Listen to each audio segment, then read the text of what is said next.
আল্লাহু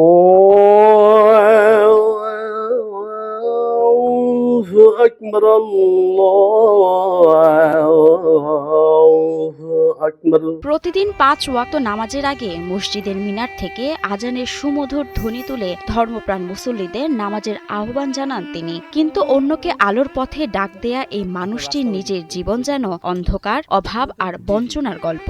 মাত্র ২,০০০ টাকায় কি পুরো মাস চলা যায়? উত্তরটা আমাদের সবার জানা। তবুও এই সময়ে মাত্র ২,০০০ টাকা মাসিক বেতনে মানবেতর জীবন পার করছেন প্রায় দৃষ্টিহীন মুয়াজ্জিন আব্দুল হক সফজল। আর তার এই সংগ্রামের সঙ্গী তার পরিবারের বাকি ৩ জন। এই যে আমার চোখের তখন আর একবারে দিয়ে হাঁচা নামে, এই লাঠির দ্বারা আমার অস্ত কিছু জায়গা আমার পরিচিত জায়গা চলতে পারি, আর অপরিচিত জায়গা আমি যাই দিই। টাকা পয়সা দিচ্ছে না, বুঝছেন? এখন আবার কিছুদিন ধরে ২,০০০ টাকা দেয় মাসে হারি। চোখের আলো নেই বললেই চলে, চলার পথের একমাত্র সঙ্গী একটি লাঠি। তবুও থেমে নেই দায়িত্ব।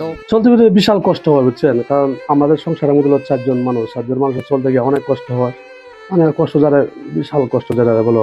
দীর্ঘদিন আগে তীব্র মাথা ব্যথা ও বমির কারণে চিকিৎসকের শরণাপন্ন হন আব্দুল হক সফজল। পরীক্ষায় ধরা পড়ে ব্রেন টিউমার। অস্ত্রোপচারের পর ধীরে ধীরে কমতে থাকে তার দৃষ্টিশক্তি। মাথা ব্যথা থেকে বমি হইতো, বমি হওয়ার পরে আমি গেলাম নেত্রকোনা গেলে একটা সিটি স্ক্যান করছে, পরে মাথার মধ্যে আঘাত। আমরা বুঝতে পারি না, তাই মামি সিং চলে যান। তো ওনারা মামি সিং পাঠাচ্ছে, তখন আমি মামি সিং এ গেলাম।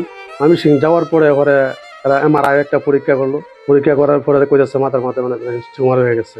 আব্দুল হক সফজলের নিজের কোনো সন্তান নেই। সন্তান জন্ম দিতে মারা যান তার শ্যালিকা। সেই নবজাতক শিশুকে নিজের সন্তানের মতো লালন পালনের দায়িত্ব নেন আব্দুল হক সফজল। এখন বৃদ্ধ মা, স্ত্রী ও পালিত সন্তানকে নিয়ে তার সংসার। এই সামান্য বেতনে নিত্য প্রয়োজনীয় খরচ মেটানো এখন প্রায় অসম্ভব হয়ে পড়েছে। আমি আছি, আমার বিবি সাহেব আছে, এরপর একটা ছেলে আমরা পালিয়েছি, পালিত একটা ছেলে।